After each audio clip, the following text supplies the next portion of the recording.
How to log into your DirecTV account. Hey guys, in this tutorial, I'll show you how to easily log into your DirecTV. So the first thing you do is go to your web browser on your PC or phone, go to the search bar, and simply search for DirecTV. Click on it.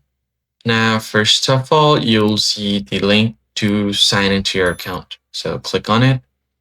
Now, click on the sign in option at the top. And if you want to watch now, just click on this and you'll be taken to the sign in page.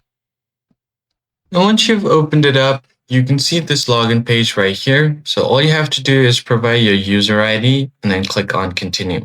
In case you've forgotten your user ID, you can click right here to recover your user ID. And then if you don't have an account, you can click here to create one.